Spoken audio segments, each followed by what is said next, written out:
장혜찬 의원, 사실 이 북한 목함 사건이 채 지금 정리도 안 됐는데 또 이런 사건이 터지면서 좀 군이 문매를 맞고 있어요. 네, 무슨 일인지 간단히 설명드리면요. 지난 4일 오후 10시쯤이었습니다. 경기도 평택의 해군 2함대 병기탄약고 초소의 경계병이 거동이 수상한 사람을 발견하게 됐습니다. 네. 암호를 대라고 하잖아요. 근데 이 사람이 암고를 대지 않고 도주를 했습니다. 즉시 비상사태가 선포되고 수색을 했지만 이 거동 수상자를 찾지 못했습니다. 사실 이 자체만 해도 상당히 심각한 문제인데 더 큰 문제는 뒤에 발생합니다.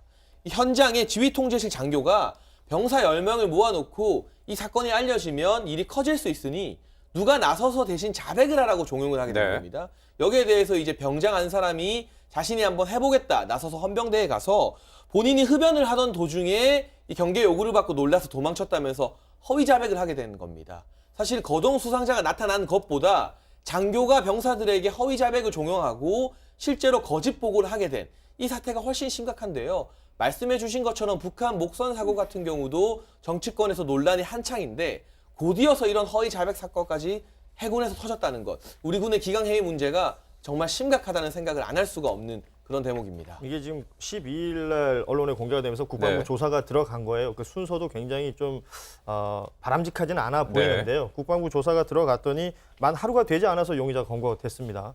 이 내용이 앞서 말씀하신 그 거동 수상자, 거수자라고 얘기하는 인물이 근처 초소에서 그 초병 근무를 서고 있던 초병이었고 본인이 가지고 있던 뭐 총기라든지 이런 걸 놔두고 음료수를 사러 생활관 자판기에 갔다가 오는 네. 길에 그 탄약고 앞에서 근무 서고 있던 인원들에게 발각이 됐고 이 부분들이 이제 고스란히 다 드러난 거죠. 군대에서는 아시는 것처럼 암고되고 암고받고 이런 얘기들을 이뤄가야지 이게 아군인 줄 알고 큰 문제가 안 생기는 건데 뭐 그 상황에서 도주를 해버렸으니까요. 일단 이 초소 근무를 했던 탄약고 앞에서 근무를 했던 이 병사들은 수칙대로 제대로 한 건데 이 도주했던 사람을 찾지 못했던 거잖아요. 네. 여기에 1차적인 어떤 하나의 문제가 있는 것이고요.